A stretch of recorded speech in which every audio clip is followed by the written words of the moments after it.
But if you don't mind, if I just go back to Yeah, this real quick. absolutely. Right ahead. All right. So this is something that I had pulled up a while ago, and I just want to share it with you too.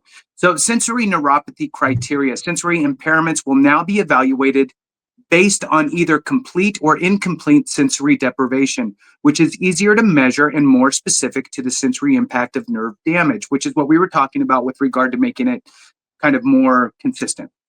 Okay, so then it goes on to say how conditions will be rated under the proposed general rating formula. The VA is introducing a general rating formula, GRF, for certain neurological conditions, including Parkinson's disease, essential tremor, and dystonia.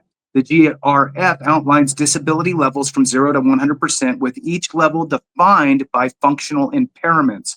100% rating inability to live independently due to neurological impairments. 60% rating daily use of assistive devices for mobility, such as wheelchairs or walkers.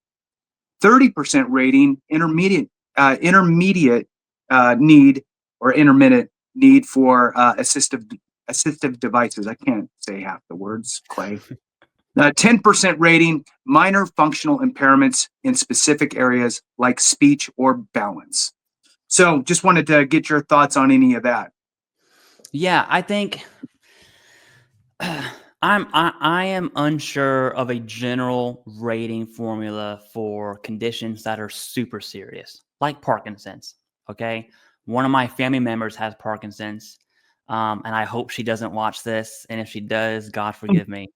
But just to give you like a realistic approach to how it affects your life, she has 2 baby girls. She can't pick up her baby girls, right? She can physically, but there's a solid chance her walking from the living room to the kitchen, she's falling on her face and dropping her girls, right? And so that is can she physically pick up her girls? Yes. But how is that going to affect her life, especially as a mom?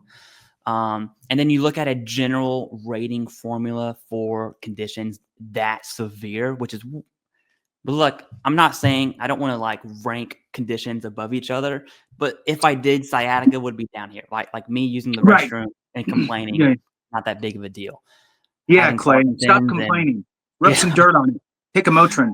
Yeah, having Parkinson's and not being able to do mom things, that's a big deal, right? And having a general formula for that, I'm initially I'm against it, right? We'll definitely have to see what that looks like. And I certainly can't imagine someone with Parkinson's rated at 10% because Parkinson's, there's no cure. It only gets worse. Right. There's experimental brain surgeries, and the things I've learned about Parkinson's the last 6 months have been insane, right? But I can't. Initially, my thoughts are I cannot get behind a general rating formula for things that are super, super severe. It seems lazy to me, right? Yeah. Well, welcome to the Anyway, VA. those are my initial thoughts. I don't know if that was the answer that you wanted. Yeah. But, No. I'm glad that's what this is about, right? It's about reading things and then understanding what they're actually saying, and does that actually fully make sense or not, right? I mean, who are we? We're not going to change it ourselves, but there might be somebody really smart out there who's watching this, right? Who can be like, oh, well, let's look into that. I'm going to just do this last part here because it just really kind of encapsulates what we're talking about with the majority of the changes we're seeing with this. It says here, these proposed changes or updates bring some advantages as well as potential challenges for veterans and their advocates. I love that they throw in advocates here because that's us, right? We're advocating. More consistent ratings. The use of objective criteria like muscle strength grades minimizes subjective interpretation, which has previously led to rating inconsistencies. Veterans will now have more predictable path for receiving accurate ratings. And this is just from a law firm that I pulled up that analyzed the Federal Register proposed change, right? But it's at least it's hearing it from somebody else that's saying the same thing that we're saying, right? Yeah. Which is it's just making it, they're tightening the screws a little bit. For the most part, good in a good way. However, it could lead to potentially a little bit of a lower rating in some cases. And whether that's where it should be or shouldn't be, I mean, that's not really for us to discuss.